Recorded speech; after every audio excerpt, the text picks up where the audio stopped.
You can publish podcast with iblog.com.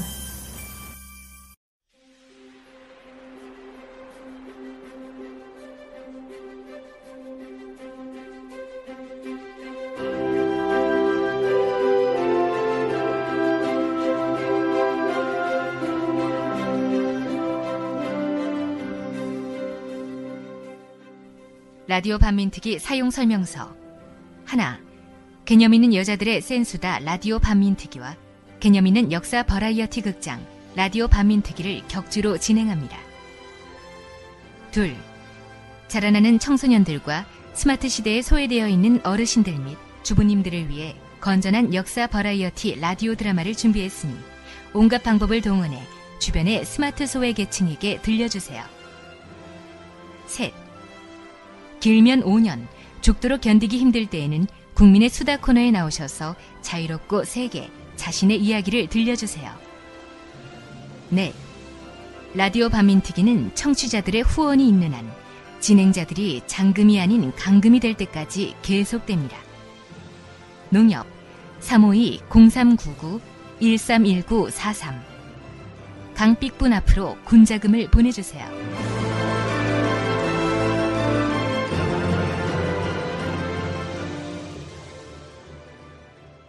네, 안녕하세요. 개념 있는 여자들의 센수다 라디오 반민특위 2013 정의충만 선입니다. 안녕하세요. 진입니다. 예, 안녕하세요. 민주주의자 분입니다.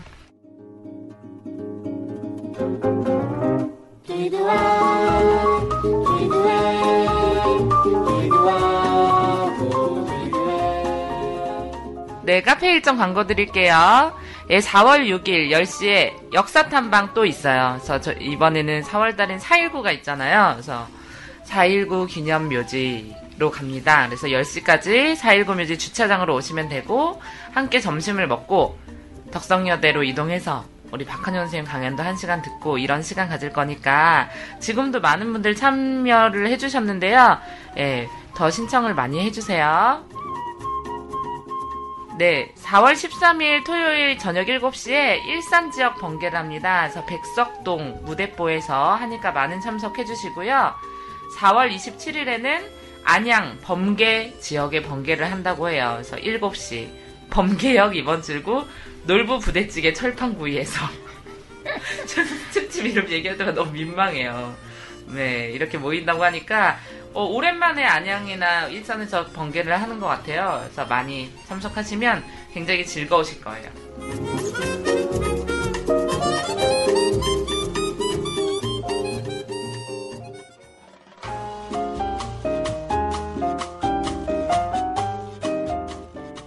리뷰 소개도 잠깐 드릴게요. 예, 요즘에 최근에 라디오 반민특위를 새로 듣기로 시작했다는 회원분들 되게 많으세요. 되게 의외더라고요. 쭉 들으시는 분만이 아니라. 그래서 진선분 언니들, 몇 살인데 언니라고 하는지는 잘 모르겠지만 정말 소맥 땡기는 목소리입니다. 저 정말 황금 비율로 소맥 잘 말 수 있어요.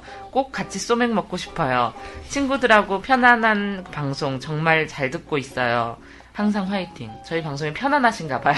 이런 분은 좀 흔치 않은데 되게 듣기 불편하시다. 뭐 이런 환영합니다. 얘기, 소맥을 많으신데. 황금 비율로 만드는. 예.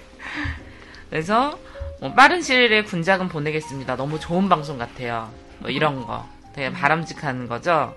예. 주한미군 범죄에 관련해서 지난주에 했는데 사람들이 엄청 많은 멘션을 보내주셨어요. 분님, 그럼 주한미군을 만나면 어떻게 해야 됩니까? 도망가는 게 상책입니까? 만나지 않는 게 좋군요. 그래서 예전에 그런 말 있잖아요. 사기를 안 당하는 한 가지 방법이 있는데 뭔지 아세요, 언니? 뭐 돈이 없으면 되나? 아니요. 사기를 안 당하는 한 가지 방법이 있어요. 나 안 당해봐서 잘 모르겠네. 네, 사기꾼을 만나지 않는 거예요. 네, 그런 것처럼 사람들이 주한미군 범죄에 자유로우려면 주한미군을 만나지 않아야 되는 거 아니냐. 막 이런 너무 억울하다. 어떻게 우리나라에서 이런 일이 벌어질 수 있냐. 분통이 터진다. 역시 매회마다 분통이 터진다는 댓글 가장 많죠. 예. 네. 그리고 주한미군 범죄건 같은 경우에도 여러 차례 끊어서 들었다는 분들 많더라고요. 예, 너무 빡친다.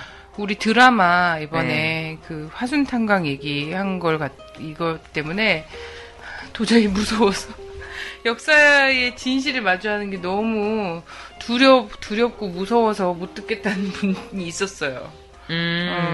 그리고 그 얘기 하시더라고요. 쥐약에 리플을 달고 싶은데 어떻게 다는지 모르겠다. 그래서 쥐약 어플 들어가시면 저도 처음에 조금 헤맸거든요. 그 뭐 라디오 반민특위, 뭐 서영사 김용민의 정치 토크 막 이렇게 막 써있잖아요. 나는 꼼수다. 그리고 옆에 보면 말풍선이 있어요. 점이 3개 있는. 그걸 누르면 리뷰를 쓰시거나 볼 수 있게 되어 있어요. 네.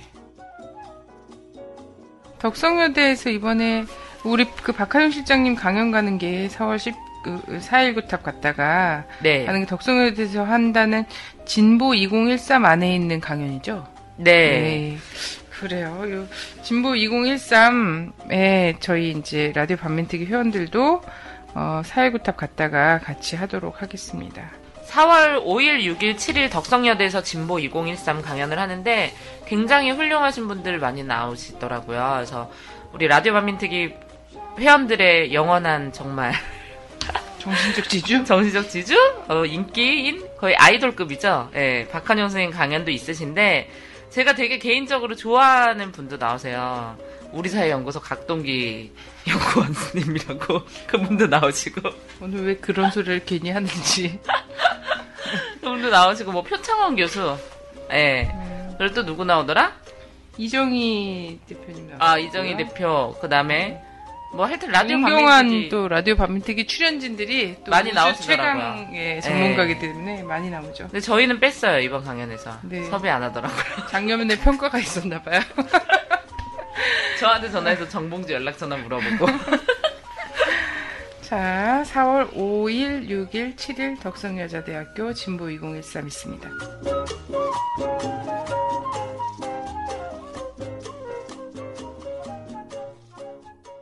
네, 그리고 바로 왜 곽동기 박사가 좋다 이런 얘기를 했냐면 오늘 지금 옆에 나와 계시거든요. 인사 좀 하세요. 예, 여기 계속 앉아 있었습니다. 네, 처음부터 계속 있었습니다. 제가 계속 눈길을 보냈습니다. 그래서 결국 우리 분님께서 말씀해 주셨는데요. 안녕하십니까. 우리사회연구소 곽동기입니다. 반갑습니다. 네, 반갑습니다. 반갑습니다. 예, 오늘 이 방송을 녹음하는 날이 4.3이에요. 벌써 65년 전의 얘기인데요. 65년 전. 그리고 이 4.3이 사실 문학작품이나 영화나 이런 걸로는 되게 많이 보여졌잖아요. 최근에도 지슬이라는 영화. 이거 네. 의외로 지금 인기몰이를 하고 있다 그래요? 5만이 넘었다고 하더라고요. 근데 네네. 이게 약간 예술영화잖아요. 예술영화가 10만이면 거의 1000만 관객이라고 보시면 되거든요. 네. 예. 근데 지금 벌써 5만이 넘었고 많은 사람들이 보고 있다고 하고 또 비념이라는 영화가 또 나왔어요. 그래서 이것도 제주 4.3과 관련된 영화라고 하는데 뭐 한 번쯤 보시면 좋을 것 같아요. 네. 예. 그래서 라디오 반민특위 팬카페에서도 한번 보러 가면 좋겠어요. 예, 뭐 시간 잡아서 한번 보러 예. 가죠. 그리고 예전에 이제 뭐 다큐 영화처럼 했던 레드헌터 이런 거 있었잖아요. 그렇죠. 예. 4.3을 다뤘던 그 내용인데 실제 왜 레드헌터였는가 몰랐던 시절에는 그걸 봤을 때 결국 이 4.3 우리가 이제 작년에도 한번 다뤘었잖아요. 강정 네네. 기지 다루면서 함께 이때 모든 요인을 빨갱이로 다 몰아서 이렇게 제주도민을 학살했던 그래서 레드헌터라는 제목을 달고 나왔던 다큐 영화가 있었죠. 네, 그때 요거 레드헌터 딱 나와서 대학가나 막 이런 데서 막 상영 되게 많이 하고 막 맞아요. 이랬던 것 같아요. 근데 이건 지슬만큼 대중적 인기몰이 못했어요. 근데 하여튼 레드헌터 이런 걸 좀 기억해 볼 만한 날인 것 같고 특히나 요즘이요. 사회 곳곳에서 이 종북 빨갱이 몰이 이게 사실 진짜 65년 전에 있었던 일이면 이제는 좀 일단락되고 사회가 좀 진일보해 있어야 되는 건데 아직도 여전히 헌터인 사람들이 있어요. 헌터 역할을 하고 있는 사람들이 있지 엄청 않습니까? 많죠. 네. 그런데 우리가 왜 이런 일이 이 현 시점에서 되풀이 되고 있는가? 레드헌터. 65년 전에는 레드헌터였는데 요새는 말로는 종북사냥이잖아요. 네. 왜 이런 일들이 되풀이 되는지 그 배경을 잘 봐야 될 것 같아요. 그 이유가 뭔가. 이게 단순히 박근혜 정부가 들어섰기 때문인가. 물론 그런 이유도 1차적으로 있겠지만 네. 지금의 이제 이 한반도 정세와 또 국내 정치적 측면들, 이런 대내외적 측면들 잘 고려해 봤을 때 이 박근혜 정부가 왜 이 종북 사냥에 올인하고 있는가를 잘 봐야죠. 어제 압수수색 당하셨죠? 그러니까요. 어제 진짜 그 보니까 그 전날 그러니까 어제가 4월 2일, 그러니까 4월 1일자 제가 뉴스를 봤는데 이항구 맞아. 4월에 종북 세력들이 날뛸 거다, 난동을 부릴 거다, 막 이런 얘기 한과 동시에 4월, 5월에 종북 세력이 날뛸 거라고 딱 예측을 하더라고. 딱 근데 그 다음 날 타깃이 되셨더군요. 내가 날뛸 것 같았나 봐. 어떡해, 내가 날뛸 것 같았나 봐. 나 무거워서 날뛰지 못하는데.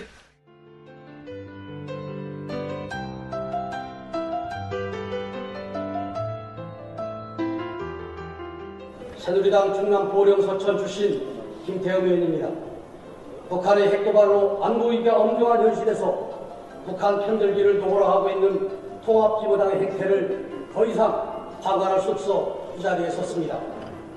2차 세계대전을 일으킨 히틀러의 나치당은 당시 독일에서 소수 극렬 집단에 불과했지만 의석을 차지한 뒤 대중의 불만을 주장해 제2차 세계대전을 일으킨 바 있습니다.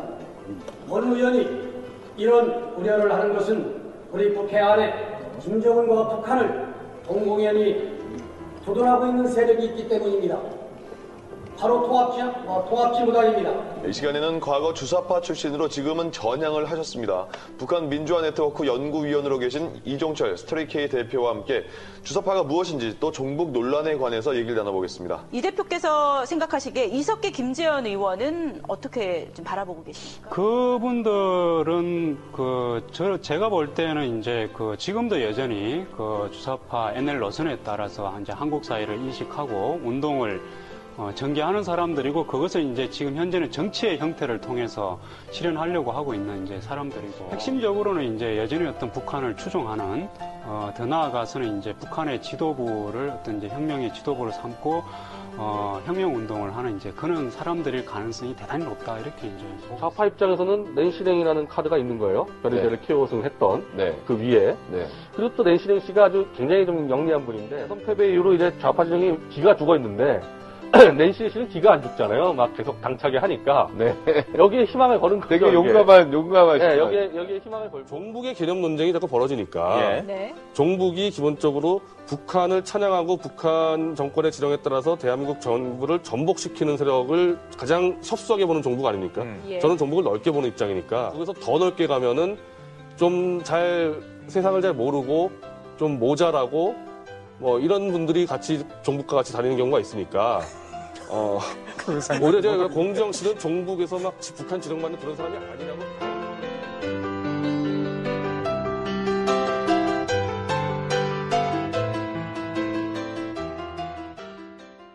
어제 전화 갔어요, 주권방송에서. 근데 제가 통화를 막 하고 있어서 제가 늘 바쁘잖아요? 그래서 막 통화를 하고 있어서 안 받았는데, 전화를 이렇게 다 끊고 전화를 했더니, 부님 괜찮아요? 이래서 내가, 네, 전 괜찮습니다. 이랬더니, 무슨 얘기하는지 몰랐어. 내가 알고 있었다고 생각을 했나봐요. 언니가 압수수색 당하고 있는 걸. 보니까 되게 늦게 한 편이더라고. 나중에 막 1시 막 이럴 때 막. 그래가지고, 전 괜찮습니다. 왜요? 막 이렇게 얘기했더니, 손님 소식 못 들었어요. 그러니까, 네. 이랬더니, 압수수색 당했다는 거예요. 그래서, 진짜요? 막 이랬더니, 군님 집에는 아무도 안 갔어요. 그래서, 우리 집에는 개미 한 마리, 경비 아저씨 한 마리 오지 않았어요? 네, 한 분도 오시지 않았다고. 그랬더니, 그냥 걱정돼서 연락해봤어요. 이래서 내가, 끊고 나니까 진짜 이것들이 나는 좆도 아니게 생각하는구나. 이런 생각이 들었면서. 좀 그렇더라고요. 언니네 집에 많이 갔다고. 그래갖고 누가 혹시 가까이 서울에 있으면 분 보고든 누구 보고든 가라 그러려고 전화했더니 분이 바쁘게 우리 집엔 나한테는 안 왔어 이러면서 끊었다고. 한번 가보라 그러려고 그랬는데 얘는 뭐냐 이러면서. 제가 그래서 막 트윗이랑 페이스북 카페 이러면서 이제 막 글을 막 엄청 올렸죠. 어떻게 이럴 수가 있냐. 근데 저희 어느 정도 좀 우리가 계속 예고는 드렸잖아요. 그래서 우리가 왜 예고를 했을까? 네, 우리가 예고를 했는데. 나 1차적 타겟이 분님인 줄 알았어. 분님이 한 2차례 우리 방송에서 얘기를 했었잖아요. 첫 타겟은 분님이고, 이제 차례로 오겠구나, 라고 했는데, 예상이 빗나갔네. 그래서 나도 박살을 내겠다 그랬잖아요, 우리한테. 그래서, 무슨 박살까지 내나, 여자 셋을. 우리가 아무리 좀 건강하긴 하지만 이랬는데, 보통 이렇게 나가면은, 얘네들이 방송에서 이렇게 내보냈으니까, 조금 이따 쳐야겠다. 이런 생각을 할 줄 알았지, 나는. 아니, 근데 나는, 그래서 한 10시쯤에, 제가 그날 새벽에 들어왔잖아요? 새벽에 들어와서, 7시에 간신히 일어나고 애들 학교 보내고, 11시 넘어서 제가 이제, 모 사건 때문에 하여튼 모교에서 진보적 강연을 못하게 또 그것도 얘기해야죠 이따가. 그래갖고 그 기자회견이 있었고 기자회견 준비하려고 막 주섬주섬 일어나고 있었어요. 사진을 보니 그러하더군요. 그래서 세수도 못한 채로 정말 엄청 많은 사람들은 앞에 섰는데 배를 동사무소 직원이래요. 동사무소에서 왔습니다 이러는 거예요. 그래서 어머니가 딱 열었더니 문 뒤랑 이렇게 해서 먼저 까맣게 또 온 거지. 왜 거짓말을 하고 오지? 근데 그건 거짓말은 아니었어. 왜냐면 동사무소 직원 한 명 데리고 왔더라고. 데리고 온 거야. 그래서 지금까지는 압수수색 할 때 압수수색 경험 있으시죠? 당하신. 부인하지 않습니다. 단연간의 진술 잘하시네요. 경험도 있고. 네네. 그리고 이제 시기적 90년대는 어떠했고 요즘은 어떠하고. 이제 또 2010년대로. 그러면은 지난번에 이렇게 왔을 때는 뭐라고 들어왔어요 집에? 문 안 열어줄까봐. 제가 이제 아파트에서 뛰어내릴까봐 걱정하는 건가? 저는 최근에 이제 압수수색을 당한 경우는 좀 재밌는 경우는 아닌데 제가 이제 2010년 정도로 기억이 돼요. 네. 저는 이제 압수수색이나 이런 게 이제 막 또 이제 재판이 내린 게 많다 보니까 제가 집행유예가 몇 년인지 잘 기억도 안 나고 이제 그렇게 되는데 아마 2010년으로 기억이 납니다. 그냥 가을이었는데 막 여기저기 사무실이 한 여러 이제 진보적 활동을 하시는 분들의 자택이 압수수색을 당하고 있다 하는 얘기가 나오면서 우리 집은 괜찮느냐라는 얘기가 나오더라고요. 근데 그 집이 하필이면 우리 집이 보일러 공사하는 날이라 가지고 제가 짐을 다 처리를 했어요. 네, 짐을 다 처리를 하고 이제 저는 이제 저희 처제 집에 가가지고 이제 하루 1박을 했는데 그날 전부 다 압수수색을 했다는 거예요. 그래서 공사하는 집으로 갔나? 그렇죠. 공사하는 집으로 갔죠. 그래서 나중에 들리는 풍문에 의하면 그 사람들이 집을 보더니만 여기는 곽동기 씨가 안 사는 집인가? 그런 얘기도 나왔다는 것 같기도 하고. 그래서 저 사람들이 압수수색을 허술하게 했구만.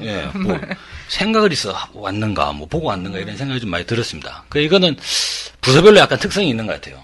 제가 보기 압수수색을 가장 그래도 이제 집요하고 나름대로 좀 그들은 뭔가 좀 이제 뭔가 정의의 감에 일한다라고 하는 환상을 가지고 있는 것 같은데 그 사람들이 국가정보원 국가정보원 사람들은 뭔가 눈에 도끼를 심어야 된다고 생각을 하는지 아니면 엄청나게 긴장을 하거나 그래서 제가 잠깐 눈길을 돌리면 그쪽으로 전부 다 쳐다보고 이제 막 그런 모습들도 있었어요. 그러니까 그렇게 가져갈 게 있다고. 그러니까 저는 어처구니가 없는 게 이런 거예요. 그러니까 만약에 우리 집을 압수수색한다 그러면 내가 생각해도 저희 집엔 불원소적이라고 얘기할 수 있는 게 뭐가 있을까? 남쪽으로 튀어? 소설? 이 정도? 남쪽으로 정부를 버리고 튀는 소설. 그리스인 조르바 이런 거? 자유주의자로 평생 살아간? 이런 책 정도 나올 수 있을 것 같은데. 불온하다 이러면서. 근데 중요한 거는 뭐냐면 국가보안법은 압수수색 증거라든지 논리가 필요 없다는 거야. 압수수색은 굉장히 형식적인 절차일 뿐이라는 거죠. 왜냐면 이 법 자체가 그냥 만들기로 하면 만들어지는 거잖아요. 코에 걸면 코걸이, 귀에 걸면 귀걸이 이런 건데 사건 하나를 만들려다 보니까 아니면 이런 식의 이제 압수수색이라든지 미행이라든지 이런 걸 통해서 어떤 사건을 만들려는 목적도 있겠지만 진보의 활동을 또 위축시키려는 목적도 있거든요. 나는 어제 그 생각이 들더라고. 사람들이 왜 선언니가 압수수색 당했냐 우리 회원들이 막 전화해서 물어보는데 거기다 대놓고 할 수 있는 말이 없는 거야. 언니가 이런 죄가 있어서 압수수색을 당해요. 이런 게 없잖아. 난 그래서 그냥 내 딱 느낌이 그렇더라고. 그냥 겁먹으라고 그러는 것 같아요. 이런 생각이 딱 들더라고. 별로 그런 걸 겁먹지 않는다는 건 잘 알 텐데. 명분이 뭐였죠? 명분이 무슨 남북 공동선언 실천연대라는 단체가 있었어요. 이게 그 남북 공동선언이 2000년 6월 15일 날 남북 정상이 합의한 거잖아요. 요것을 실천하기 위해서 만든 시민사회 단체였는데 그게 이제 2000년 공동선언 발표되자마자 그 직후에 된 거죠. 그러고서는 몇 년도에 없어졌지? 하여튼 몇 년 전에 없어졌어요. 이명박 정부 들어서기 전인가? 들어서서인가? 하여튼 그 즈음에 없어요. 한 5년 전 정도 같은데 4년 전, 5년 전 막 이런. 그때 없어졌는데 사실 이 단체는 무슨 회원제가 아니었어요. 그렇죠. 모든 웬만한 단체는 회원제가 아니에요. 아니 회원으로 가입해갖고 무슨 회비를 낸다거나 이런 게 아니었는데 그 단체에 내가 회원이었다 이러고 이적단체 가입이다. 그 단체가 이적단체고 남북 공동선언은 이적 그 표현물로 보는 거야. 6.15 공동선언 자체를. 아니, 언니가 쓴 시집도 이적 표현물이라고 그랬다면서요. 그리고 그 시집에서 몇 개 이제 그 미국에 관련해서 한 게 있단 말이에요. 이라크 파병 뭐 이런 것 좀 까기도 하고. 이것도 근데 2008년에 촛불 집회 하면서 냈던 시집이거든. 그리고 그때 이제 조계사에서 나름 좀 성대하게 출판 기념회를 해서 정말 그 저명 인사들 막 오셔갖고 다 시문학의 밤처럼 이렇게 해서 했거든요. 그래갖고 그게 그때 이미 언론 보도랑 이런 거 다 나갔단 말이에요. 인터넷 방송이나 이런데. 근데 이게 또 5년 지나갖고 그 시집에 미국에 대해서 쓴 시나 뭐 이런 것들이 이적 표현물이다 뭐 이러면서 그 영장 안에 있더라. 이 시집을 다 읽었거든요. 근데 사실 그 정도로 걸려면 인터넷에 이런 내용은 이거보다 더 뭐 미국을 더 심각하게 비판하는 내용들은 너무나 많이 널려 있어요. 아니 근데 근현대사를 보면 사실 미국하고 일본을 비판하지 않는다는 게 제정신이야 그게? 그게 오히려 진짜 비상식인 몰상식인 거잖아요. 근데 그거를 갖다가 또 그때도 그렇게 합법적으로 다 출판하고 출판기념회 하고 다 팔고 막 이랬는데 이제 와서 또 그걸 들고 갖고 이적 표현물이라는 건 뭐야? 5년 전 일로. 진짜 너무 이상해요. 내가 너무. 지지난주에 한 라디오 반민특위가 그렇습니다 이렇게 들고 와갖고 나를 지금 이렇게 하면 모르겠는데 참 하여튼 저는 너무 분하고 스트레스 받더라고요. 왜 우리를 가만히 놔두지 않는 거야. 막 이런 일들이 사실 이제 많이 있었잖아요. 라디오 반민특위 하면서 꼭 압수수색이 아니더라도 뭐 선의 남자 윤기진이 재판을 받다가 감옥에 간 이 사건도 대단히 비상식적인 사건이고 계속해서 우리 주변에서 이런 일이 크고 작게 일어나는 거에 대해서 저는 정말 정신질환이 걸릴 지경이에요 지금. 예. 안 돼. 너무 화병이 날 것 같은 거 있죠. 그러니까 막 그게 목표일 수도 있어. 그게 목표일 수도 있어. 너의 정신질환. 뇌손상. 분해 뇌손상. 그러니까 화병 나서 막 날뛰게 하려는. 근데 그래서 어제 와갖고 근데 우리 집에 책이 많잖아요. 우리 집에 책이 많아요. 왜냐면 감옥 가면 책을 전혀니까 둘 다. 아니 전혀 안 그랬어요. 감옥 가서 할 게 없잖아. 그러니까 책을 계속 읽어야 되잖아요. 그래서 책이 되게 많단 말이지. 그래서 그 책들을 다 시비 걸고 싶은 거야. 보니까 무슨 미국 관련한 책도 되게 많고. 근데 이 미국 관련한 책들 다 미국인들이 쓴 거에 합법적 출판물에 막 이러지. 그러니까 그걸 빼갖고 이거 제목이 미국 뭐 이런 건데 이렇게 딱 빼보는 거야. 근데 그 안에 딱 보면 수용자 윤기진, 수용자 황선 이렇게 붙어갖고 그 교도소 직인이 딱 찍혀 있어갖고 이거 다 합법적 경로로 또 공무원들이 다 승인 하에 읽은 책들인 거야. 전부 우리 집에 있는 책들이. 그러니까 그것도 들고 가봤자 인거인 거지. USB도 가져갔다면서요? USB도 다 이제 그 자리에서 복사를 해요. 다 USB 복사. 보니까 컴퓨터, 휴대폰, USB 이렇게 가져갔는데. 그러지 뭐 다른 디지털 기기가 있었으면 또 가져갔을 텐데 진짜 없는 거야. 그래서 그 컴퓨터에도 우리 결의 소설. 되게 그 판타스틱한 아동 소설이 들어있단 말이지. 그거를 몇 시간 동안 복사를 해갖고 갔어요. 미니에 또 동시가 들어져 있고. 이런 거고 USB에는 공인인증서만 들어있다면서. 근데 공인인증서 계속 이렇게 복사해가면 다시 받아야 되는 거 아닌가? 이 사람들이 이걸 설마 그렇게 악용하진 않겠지만 공인 돈이나 있어요? 통장에? 그래도 그래서 너무 가져간 게 언니가 딱 그러더라고. USB 보더니 이거 뭐야? 이러면서 가져갔는데 언니가 저기 공인인증서밖에 없는데. 아니 그리고 USB도 이렇게 왕따 큰 옛날 거 있잖아요. 처음에 나왔던 왕큰 USB인데 이게 얼마나 안에 공인인증서 말고는 없었으면 이걸 복사를 하는데 시간이 얼마 걸렸는지 알아? 몰라요. 0.3초인가 3초인가 걸렸어. 왜냐면 이 복사 시작 시간 그리고 끝나는 시간 이렇게 하고서는 사인을 하라고 그러거든. 근데 시간 차이가 별로 안 나는 거야. 뭐 내용이 얼마나 없었으면. 근데 핸드폰은 좀 오래 걸리더라고 이게 복사하는데. 왜냐면 내가 쓸 줄 모르는 앱들도 원래 깔려주는 게 왜 이렇게 많잖아. 다 쓰지도 못하는 앱인데 워낙에 깔려서 나오는 게 많으니까 이것들을 다 복사하려니까 많이 걸리나 보더라고. 막 애니팡이나 윈드러너로 막 북과 교신했다 막 이렇게 막 발표하는 거 아니야 얘네? 진짜. 근데 나는 다행히 그건 없어. 게임 같은 거 하나도 없어. 아니 갑자기 어느 날 보니까 이거 도청 이거를 게임 앱을 깔면 도청 이걸 이렇게 깔린다고 TV에서 나와갖고 게임을 다 없애버렸는데 그래도 그런 거 깔려 있겠지?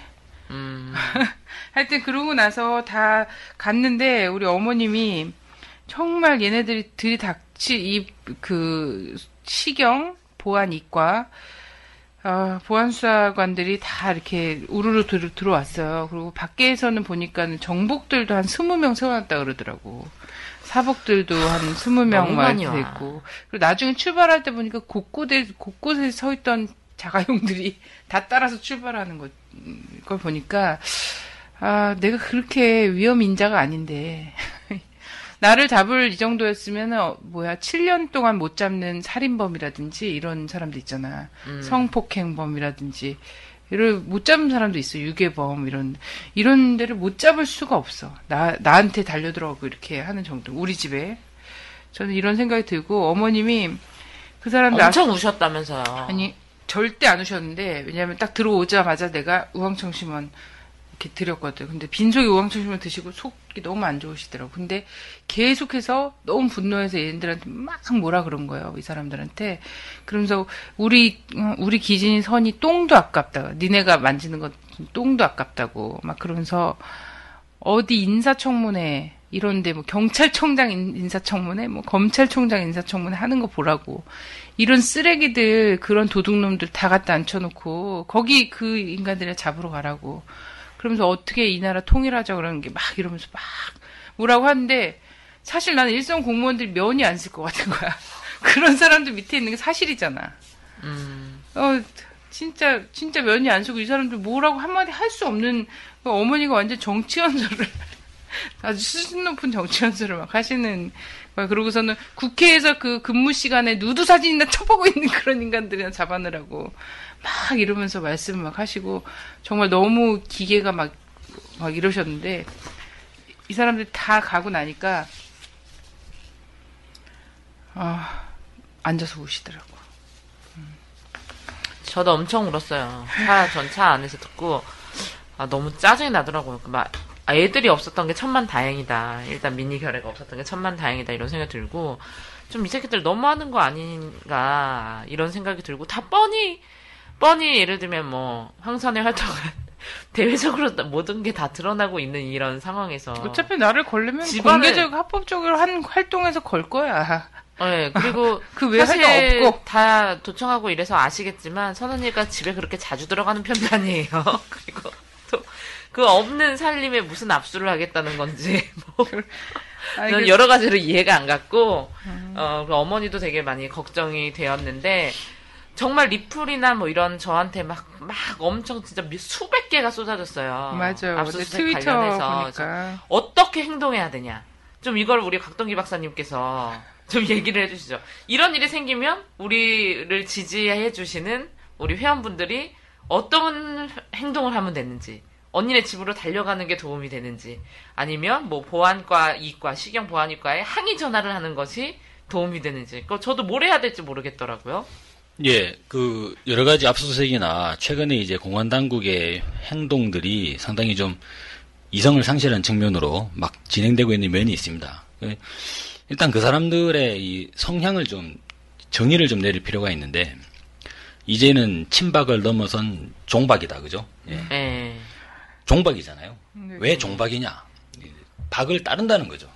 따른다고 할 때 본인의 지향과 이 본인의 가치관과 별도로 그냥 따른다는 거예요. 저는 그 사람들도 나중에 아마 이제 우리 그 선님을 압수수색하고 난 그날 저녁에 뭐 뒤풀이도 할 것이고 또 뭐 나름대로 회식 자리도 가지겠죠. 그러면서 이런저런 이야기를 할 수 있다고 봅니다. 그 중에서 자괴감 느꼈을 것 같아. 그날. 자괴감도 느껴지죠. 근데 그 사람들은 자괴감을 느끼지만 그걸 한다는 거예요. 왜?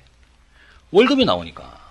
그러니까 따른다고 할 때는 뭔가 이렇게 기대하고 있는 그것을 따를 때 실질적으로 그 본인 당사자에게 이 제공되는 혜택이 있기 때문에 거기에 의거해서 따를 수밖에 없는 그런 구조가 있지 않습니까? 많은 사람들이 이제 이 진보적 활동을 하는 사람들에게 종북이다라는 이제 그런 규정을 내리는데 종북 자체가 성립할 수가 없는 거죠. 왜?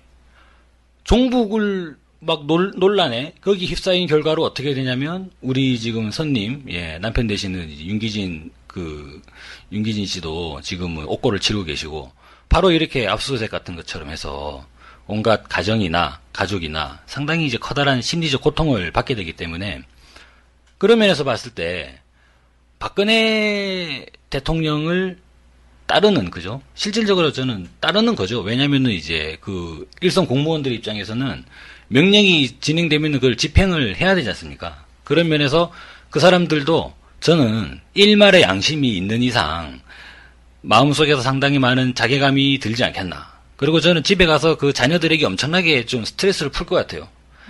아빠가 무슨 일을 하는지 알고 있냐? 아빠가 니들 공부시키려고 진짜 얼마나 일을 하고 있는지 알고 있냐? 라고 하면서 그죠? 결과적으로는 또 그 자체의 논리가 또 형성되지 않겠습니까? 스스로 스트레스를 받고 있지만 그 스트레스를 우리 가족을 위한 것으로 그렇게 또 자기 합리화를 시도를 할 텐데 그런 면에서 거기 계신 분들이 기본적으로 종박이죠, 종박. 일제 식민지 강점기에 저희가 지조가 있고 옳곧다라고 하는 사람은 주로 어떤 사람입니까? 면석이라든지 뭐 어떠한 일도 이제 일정하게 하다가도 도저히 나는 이걸 못하겠다 라고 해가지고 때려치우고 사표 쓰고 나오는 사람들, 그런 사람들 차후에 해방 뒤에 우리 국민들은 어떻게 평가를 합니까? 야, 그야말로 민족 정기를 가지고 계신 분이다. 그런 분들은 이제 분으로 이제 호칭이 되는 것이죠. 그런 면으로 봤을 때 사실상 지금 이 계시는 분들 자녀들 앞에 보고 있다면 사표 쓰고 나와야 돼요. 그래서 우리 시민들은 어떤 행동을 예, 그렇죠. 그런 측면이 있기 때문에 기본적으로 저희들이 도덕적 정당성이 있고 저희들은 이제 아무런 그 잘못이 없지 않습니까? 그래서 이러한 불합리한 사태를 광범위하게 알리는 것이 가장 기본적으로 우리 이제 여러 분들이 하실 수 있는 가장 효과적인 그리고 가장 그것이 이 사회를 진보적으로 이끌 수 있는 그러한 지름길이 아닌가라고 생각이 듭니다. 왜냐면 그럼 이런 일이 있으면 아까 많은 분들한테 알려주시고 그렇죠. 우리 이 선님 그 어머님께서 말씀하신 게 바로 이 지금의 한국 사회의 모순을 집약적으로 표현하지 않습니까? 다 썩어 빠진 인간 쓰레기들 전부 다 위에서 청문회 하는 거 봐라. 걔들 안 잡고 여기 와서 뭐 하는 거냐? 그런 얘기가 기본적으로 될 수 있을 것이고 국민들의 민의를 대변하려고 하는 나름대로 이제 자기들이 처해져 있는 그런 현황에서 노력하는 사람들을 사실상 이거는 입에 재갈을 물리는 거지 않습니까? 그런 행위에다가 실제 공권력을 집중하고 있다는 이러한 모순된 측면, 이런 부분들을 좀 많은 국민들이 함께 좀 아실 필요가 있지 않는가 생각을 합니다. 그래서 진짜 그런 댓글이 많았어. 원세훈이나 쳐잡아라. 근데 사실 그거 딱 들어오자마자 내가 정말 잠옷바람에 나갔다가 들어오자마자 한 얘기가 국정원이랑 원세훈 압수수색 하고 온 거냐고. 이게 제 일성이었어요. 가장 먼저 했던 얘기가 국정원이랑 원세훈 압수수색 했냐고 이러고선 그 얘기가 제일 먼저 나왔었거든.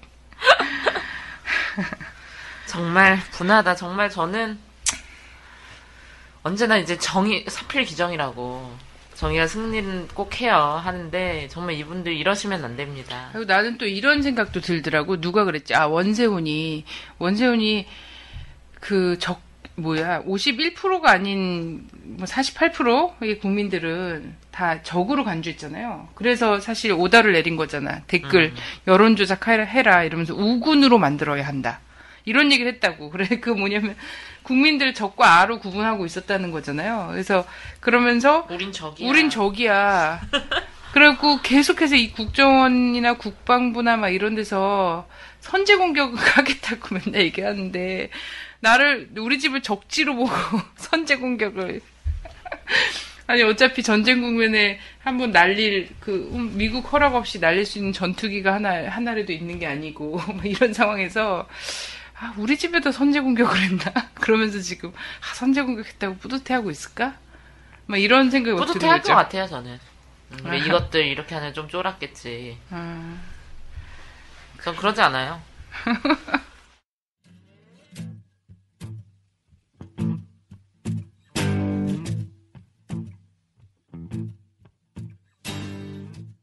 아침에 저는 10시에 애들 학교 보내놓고 방 안에 있었고요.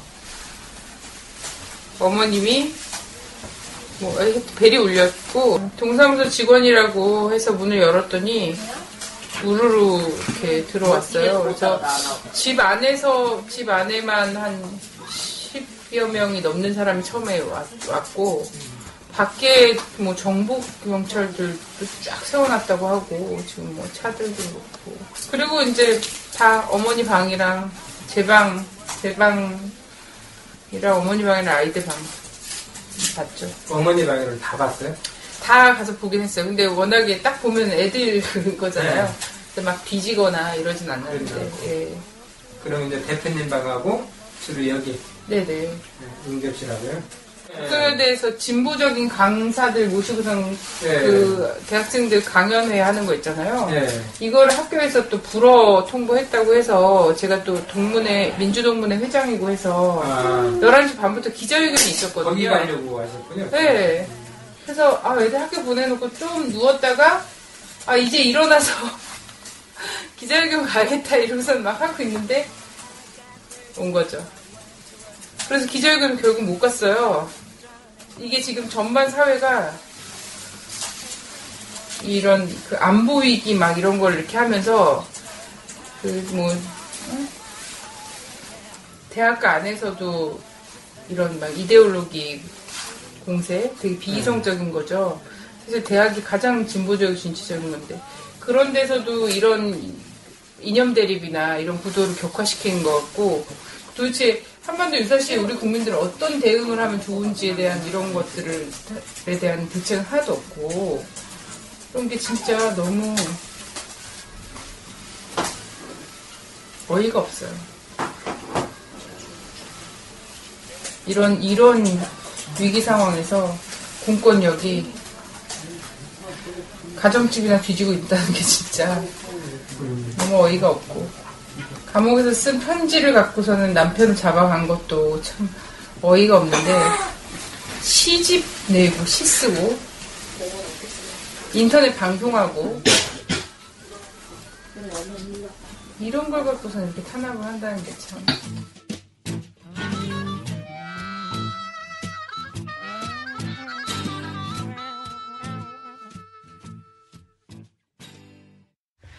이런 일뿐만이 아니라 얼마 전에 뉴스에 보니까 플래시몹을 집회로 판결을 냈어요.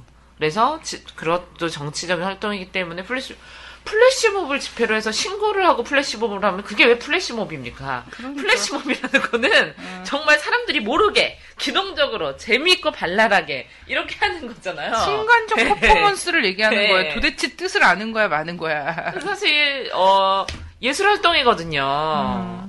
행위 예술이 다른 겁니까? 플래시몹이 가장 훌륭한 저는 행위 예술이라고 생각하는데 행위 예술의 어떤 정책 의도를 담았기 때문에 집회다 이러면 우리 사는 사회에서 정책 의도가 안 담긴 게 어딨냐 이런 정말 말도 안 되는 그러니까 마치 정치적이라는 말이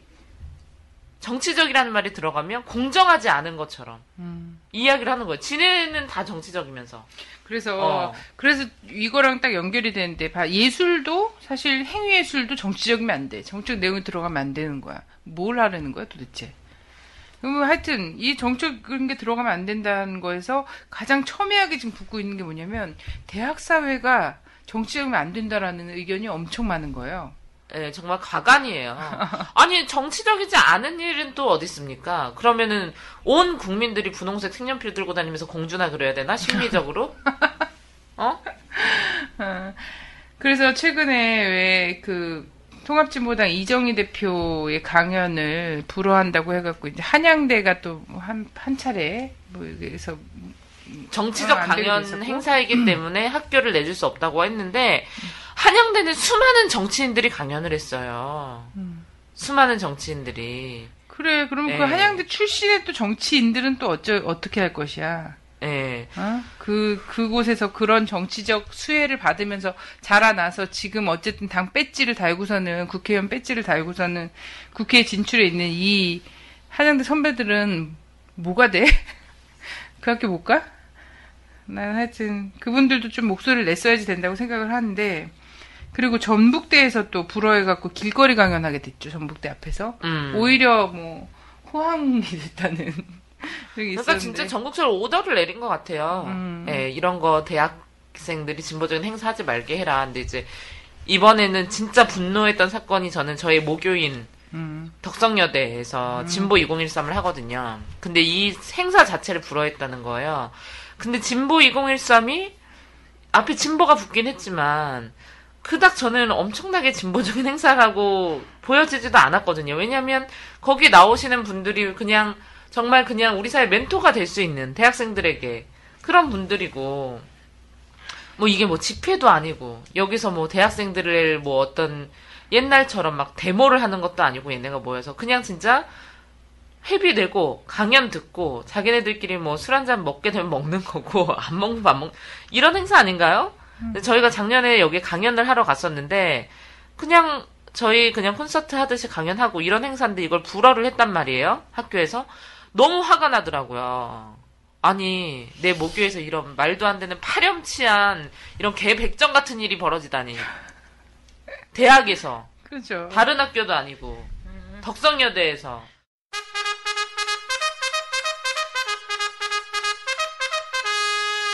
저는 통합진보당 청년 국회의원 김재현입니다. 네, 고맙습니다. 어제 덕성여대 총학생회로부터 페이스북 메시지 하나를 받았습니다. 믿기 힘든 사실이었습니다.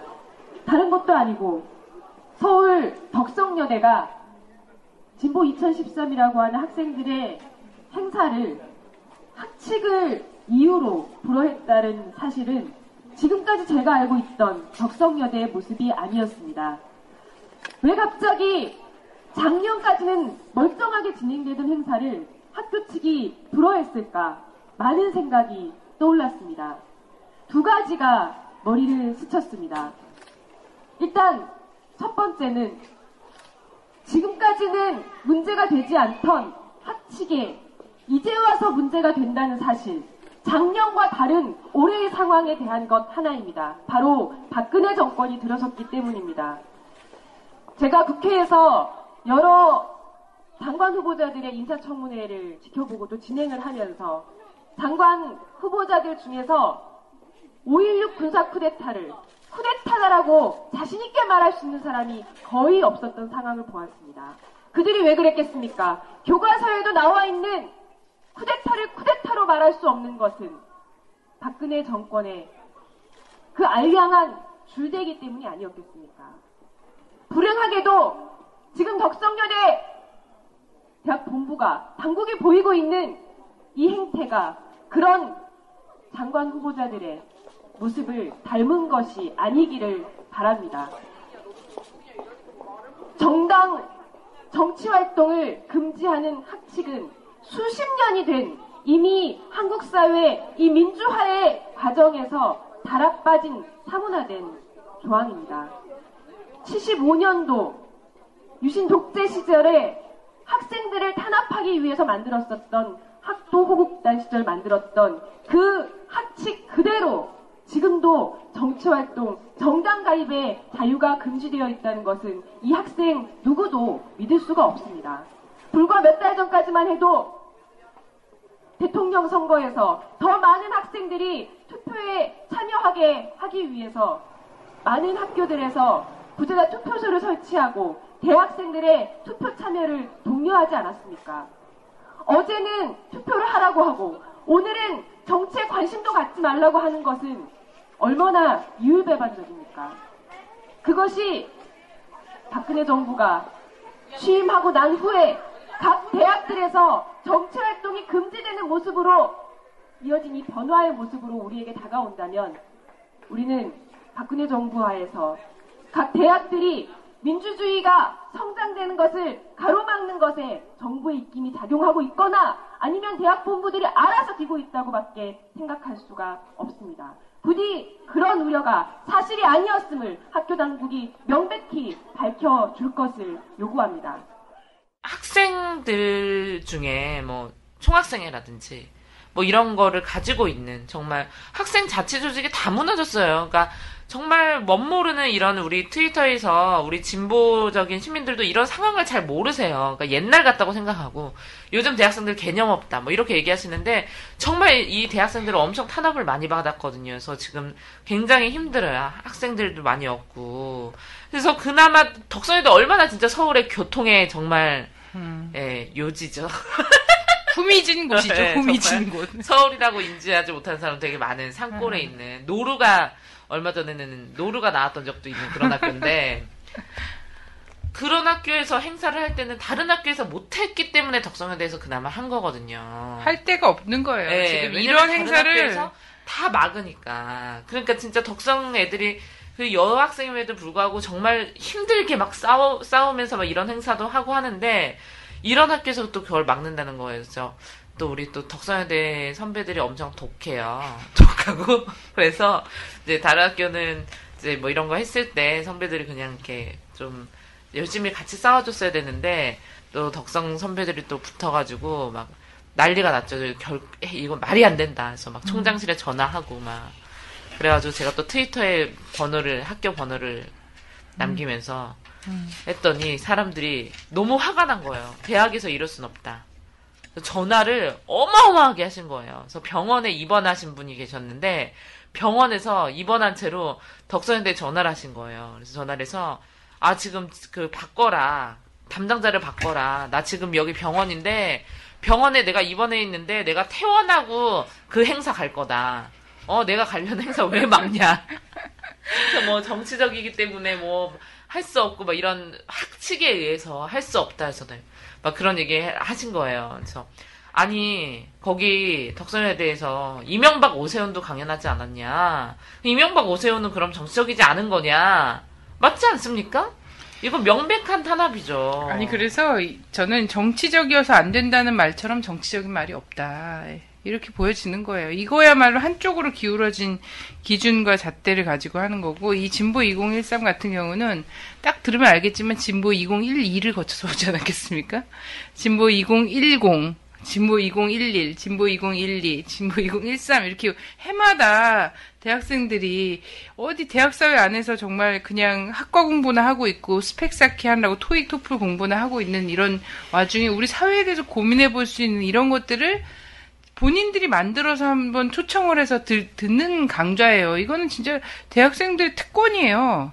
그리고 진보적이어서 안 된다, 진보가 붙어서 안 된다, 막 이렇게 진보적 인사를 불러서 안 된다 이렇게 얘기를 하면 이거는 대학생이란 20살 이때의 이 사람들의 성향과 기질과 그리고 마땅히 누려야 될 권리와 이런 것들 다 부정하는 거다. 그러니까 유신 시대의 최대의 전 폐해가 국민의 자유를 제한한 거라고 생각하거든요. 근데 이미 보세요. 지금 박근혜 정권이 되자마자 아까 종방 얘기하셨는데 정말 모든 공무원 이하 사람들이 과잉 충성을 다하면서 플래시몹을 대법원에서 아니 얼마나 진짜 우리나라 경제 수준에 쪽팔린 일이에요. 저는 정말 우리 프렌치 이런 사람들이 알까봐 두려워요. 이런 사실을. 네? 우리나라 경제 수준에 딱 맞는 수준일 수도 있어. 지금 경제 수준 까보면. 그러면서 이 대학의 정말 이거는 유신 시대다. 저는 보니까 이게 이제 뭐 대학생의 특권이기도 하지만 이건 사실 국민의 기본권이다. 이건 헌정 파괴잖아요. 기본은 아까 이제 유신 이야기도 했지만 유신과 지금 박근혜 정부가 하는 일은 기본적으로 헌정 파괴고 헌법에 나와 있는 국민의 기본권인 언론, 출판, 집회, 결사의 자유를 파괴하는 부분인 거죠. 아, 맞네. 아, 나 저렇게 얘기하고 싶다, 멋있게. 헌정 파괴입니다, 여러분. 개백정 같은 일이 벌어지고 있다, 이렇게 얘기했죠. 이거 폐륜이에요. 이런 어디서 백정 같은 짓거리야. 근데 저는 이제 정치적으로 그래서 중립을 취해야 하고 이건 안 된다라는 얘기들은 예전에 이제 친일 문학 논란을 할 때 있잖아요. 그때 당시 일제시대 때 당시에 이제 경향문학이라고 얘기하는 카프 있잖아요. 예. 카프에다 들이대고서 막 하면서 그때 순수 문학론 막 이러면서 이게 문학론으로 막 번지고 이랬던 적이 있단 말이에요. 근데 그때 당시 순수 문학론을 얘기를 주창했던 사람들은 친일이었어요. 그렇죠. 가장 정치적이었던 거죠. 그래서 전 지금도 이런 정책 중립이 뭐 어쩌다 저쩌다 이렇게 얘기하는 이제 그 청년들에게 얘기하는 사람들의 이 정책 중립을 잃었다라고 생각이 되고, 하나, 대학 사회든 한국 사회든 정책 중립을 유지해야 하는 사람들이 있어요, 사실. 뭐냐면, 대학에서는 총장과 보직 교수들. 저는 교수들도 정치 활동의 자유는 보장돼야 된다고 생각해요. 근데 총장과 보직 교수가 학교를 경영하는 데 있어서 정치적 어떤 의견이 들어가면 절대 안 되는 거죠. 그러면 뭐가 되냐면 이 사람들이 자기가 정책 견해를 갖고 정책 활동을 하게 되면 뭐가 되냐면 유신시대 때 학내에 들어와 있던 중앙정보부 요원이 되는 거예요. 학내 사찰을 주 업무로 하고 학생회를 감시하고 학생회를 탄압하는 이런 목적으로 정치가 나쁜 거야? 나쁜 거냐고. 결국은 동사무소 직원을 대동하는 이런 형태가 되는 거죠. 그죠. 그렇게 되고 우리 그 한국 사회 안에서는 공무원들이 사실 장관 이하 전부 모든 공무원들은 정책 중립을 취해야 돼. 이 사람들은 그래요. 근데 일선 공무원들은 정책 자유 보장해줘야 돼. 그래서 공무원 노조랑 뭐 교직원들한테는 정치하지 말라고 그러면서 장관은 나서갖고 정치하는 그런 것까지는 바라지도 않고 이런 식이라면 국회의원들이 사립학교를 소유하면 안 돼요. 국회의원들이 왜 학교를 소유합니까? 정치적으로 쓸 텐데. 그래, 얼마 전에 나경원 씨 동국대에서 강연했더만. 그 사람 정치적인 사람 아니야? 뭐 피부 관련 강연을 했나 보죠. 정치적이지 않게. 1억 피부 관리 받으면 피부 이렇게 관리 된다? 비법 이런 거 하지 않았을까요? 정치적이지 않게? 뭐 어쨌든 심각한 정말 공안 정국이에요. 전 이런 시절이 이렇게 빨리 도래한다는 게 믿어지지가 않고 어쨌든 진보 2013은 꼭 하셨으면 좋겠어요. 덕성여대 학생들 힘내시고 많은 분들이 참석해 주셔서 이 학교의 이 개백정 같은 짓거리를 규탄하고 함께 강연을 들어주셨으면 좋겠습니다. 진의 어휘로 해주세요. 헌정 파괴 짓거리를. 우리는 헌정 수호를 하는 활동인 거잖아요. 기본적으로 민주주의 사회에서 민주적인 사람들이 기본적으로 자신의 권리를 향유하고자 하는 모든 활동에 대해서 그것을 지키고자 하고 그것을 보유하고자 하고 또 폭넓혀 가고자 하는 이것은 기본적으로 우리나라가 보장하고 있는 기본권을 우리가 쟁취하려고 하는 과정이기 때문에 부님이 이야기하셨듯이 꼭 성사되어서 우리가 정말 민주사회에서 살고 있다라는 것들을 보여줬으면 좋겠어요. 대학생들이 이른바 이제 가장 지성의 전당이라고 하는 대학에서 다양한 견해와 의견들이 좀 이렇게 공유가 될 필요가 있다.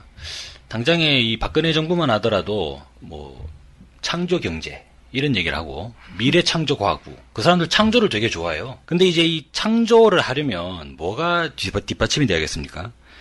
이 담당자들의 사고력이 풍부한 사고력이 뒷받침돼야 되는 거거든요.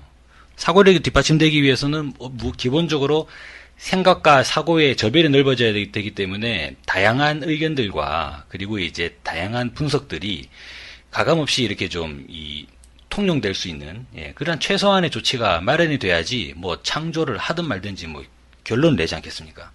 그러다 보니까 지금 어떤 상황이 나타났냐면 미래창조과학부 장관이 지금 내정자가 인사청문회 과정에서 새누리당 의원이 그랬어요. 아니 무슨 미래창조부 장관이 창조 경제에 대한 개념도 잘 모르냐? 자기 부서에 대한 취지도 지금 제대로 파악하지 못하고 있다. 왜냐면은 아까 제가 종박을 말씀드렸는데 창조의 가장 정반대가 되는 종어라고 했다면 종. 생각을 하면 안 돼요. 저도 이제 뒤에 말씀드리겠습니다만 이 우리나라 군대, 그죠? 우리나라 군부가 그러한 이 창조와 가장 거리가 먼 그런 기관과 부서는 군대를 들 수 있는데, 거기 기본적인 분위기가 이런 게 있습니다. 어차피 해야 될 거라면 웃으며 하자. 네. 왜 해야 되는지를 생각을 하면 안 되는 거예요. 이거는 이제 한국 사회의 뿌리 깊은 말 많으면 공산당 그런 거 있지 않습니까? 왜요라고 물어보면 안 되는 거죠. 저도 이제 우리 아이가 지금 7살 이렇게 크고 있는데 Why라고 하는 그 어린이의 도서 시리즈가 있습니다. 왜라고 하는 거죠. 예. 왜 그럴까요? 왜 그럴까요?라고 하는 것을 7살 아이에게는 이야기를 하고 있는데, 이 아이가 이제 초등학교가 들어갈 때가 되면 왜라는 질문을 하면 안 되는, 왜라는 질문을 하면 쟤는 이상한 아이고. 예. 근데 그렇게 되다 보니까 어떻게 되냐면 창조력이 고갈되는 거예요. 국가적으로. 박근혜 대통령도 이거는 좀 반드시 아셨으면 합니다. 창조를 하기 위해서는 다양한 사고와 견해들이 오고 가야 되는 거죠. 그것이 민주적 토론이 받침이 돼야 되는 것이고, 그러한 토론이 제기될 때 사람들이 사리분별력을 기르게 되고, 그렇게 사고력이 바탕이 돼야지만이 창조를 하든지 말든지 뭐 수를 낼 거 아닙니까? 근데 오로지 이제 박근혜 대통령께서 말씀하시는 내용들만이 갑이고, 나머지는 어떠한 대안도 존재하지 않는 그러한 상황으로 가서는 창조 경제는 5년 뒤에도 당연히 될 수가 없겠죠. 그런 면에서 진보 2013 하나의 좀 계기이긴 합니다만, 저는 이제 비단 이 진보 2013뿐 아니라 여러 수많은 한국 사회에 정말 다양한 이러한 견해를 가지고 계신 분들 많이 계십니다. 그런 분들 전부 다 자유롭게, 그죠? 자기들이 생각하는 바, 그리고 자기들이 알리고자 하는 바들을 좀 열린 공간에서 대중들과 호흡할 수 있게끔, 그런 부분은 최소한의 그것도 이제 대학에서는 그러한 의견 소통의 공간을 마련해 줘야지 대통령이 주장하는 창조 경제가 되든 미래 창조 과학을 창조하든지 간에 뭐라도 사단이 나지 않겠나, 그렇게 생각을 합니다. 네. 화이팅!